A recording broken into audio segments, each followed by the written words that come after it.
Здравствуйте, дорогие рукодельницы, мои любимые подписчики и гости канала. Я сделала вот такие две прикольные заготовки. Не знаю для чего. Можно использовать, вот по крайней мере, вот с трикотажной пряжей можно как коврик делать. Я делала небольшой кусочек.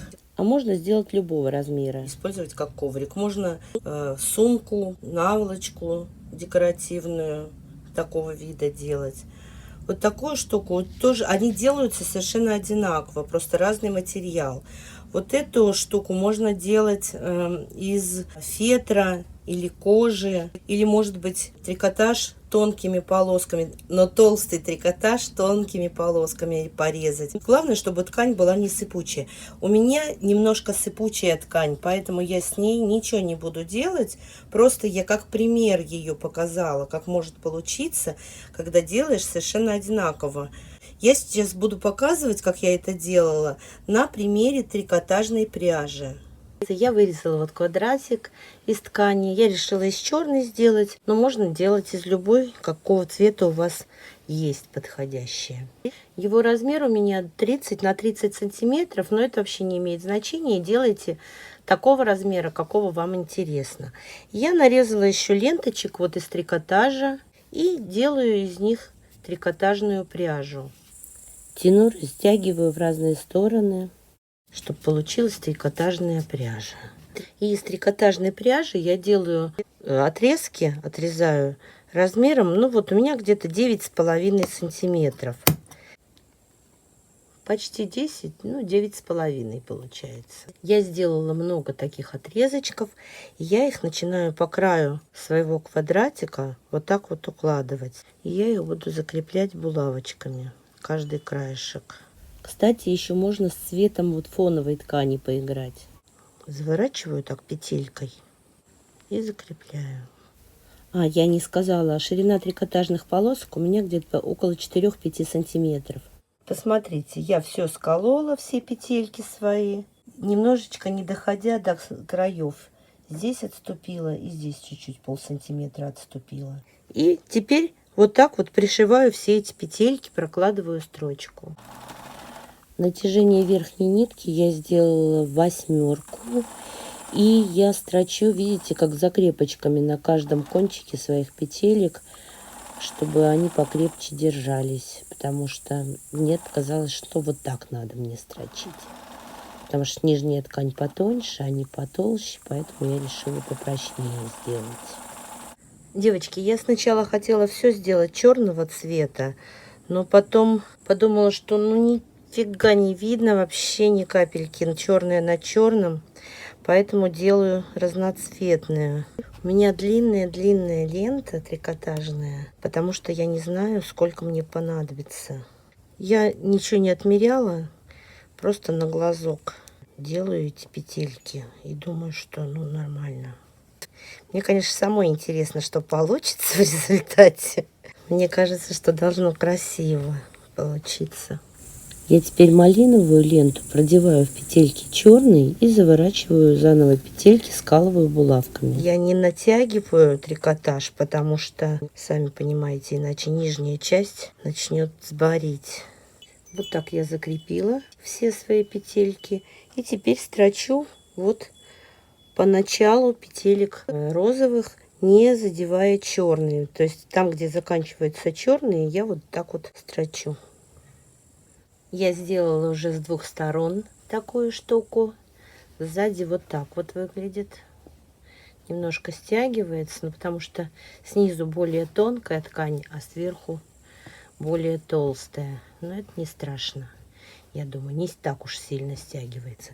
И теперь я беру тоже трикотажную ленту, но только уже фиолетового цвета.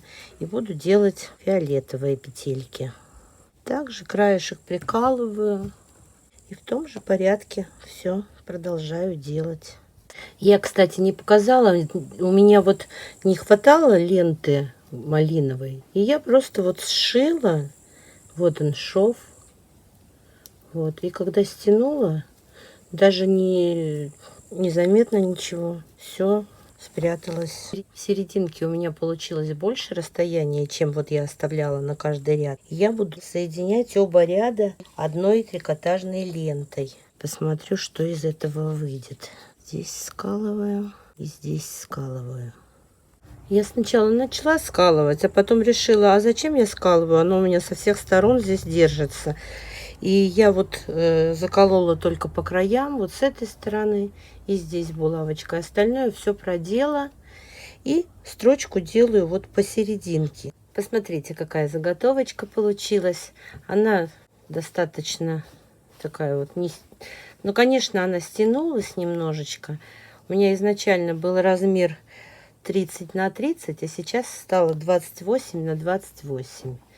Или вот так вот можно ее... Смотрите, то же самое я делаю с другой тканью.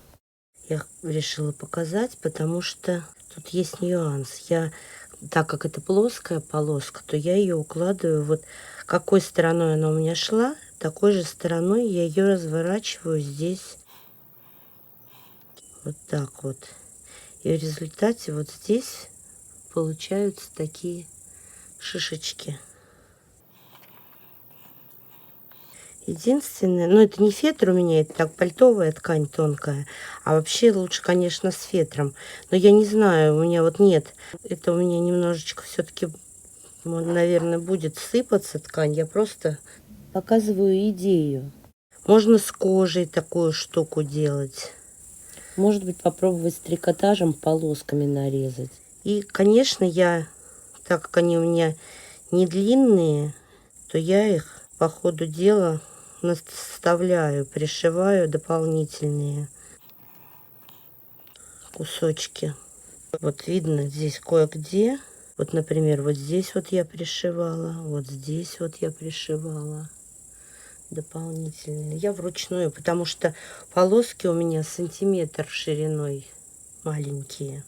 И, кстати, вот с изнанки это выглядит вот так. Так как здесь ткани одинаковой толщины, и сверху, и снизу, то здесь уже вот так вот не сборит.